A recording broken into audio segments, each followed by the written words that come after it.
Alors bonjour à vous, ici David Laroche et aujourd'hui je voudrais vous aider à bâtir une vie à un autre niveau.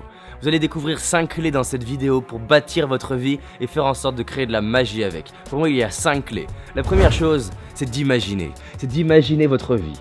De regarder à l'horizon et de vous dire comment serait ma vie dans 1 an, dans 5 ans, dans 10 ans, dans 40 ans si tout était possible. Comment serait ma vie si j'osais faire ce que je n'ose pas faire d'habitude? Si j'arrivais à passer à l'action, communiquer, à être charismatique, aborder les personnes que j'ose pas aborder d'habitude, si j'osais saisir les opportunités que j'ose pas saisir d'habitude, comment serait ma vie si je devenais une autre personne? Comment serait votre vie dans 20 ans? Si vous osiez regarder à l'horizon et vous dire quelle vie j'ai envie de créer, je vous laisse regarder l'horizon en vous posant la question. Quelle vie vous avez envie de créer? La deuxième chose pour créer une vie inspirante, c'est de dessiner votre vie. La maison dans laquelle je suis n'a pas été construite par hasard. Elle a été construite avec un plan. Et ce plan-là n'a pas été fait en une fois. Pour créer une vie inspirante, il faut construire un plan. Un plan, c'est d'imaginer, dessiner la vie que vous voulez créer. C'est pas seulement un plan d'action.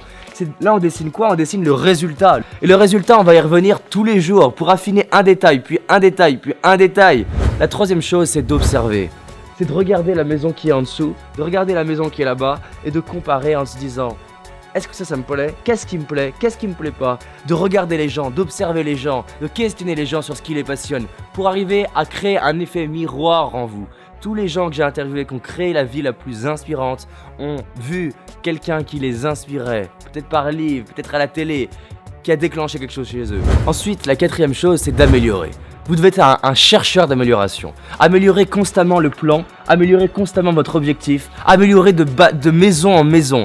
Parce que bâtir sa vie, oui, mais on le fait forcément, on bâtit sa vie. On peut la détruire, la bâtir. Parce que vous voulez, c'est pas seulement bâtir votre vie, c'est bâtir la vie que vous voulez. Et pour bâtir la vie que vous voulez, vous devez améliorer ce que vous avez déjà bâti pour bâtir des choses plus belles, plus puissantes, plus fortes, plus grandes, plus hautes. Pour vous, pour les autres, pour l'humanité, pour vos enfants, pour vos amis. Vous avez des dons, vous avez du potentiel. Vous pouvez créer une vie inspirante et bâtir une vie inspirante si vous le décidez.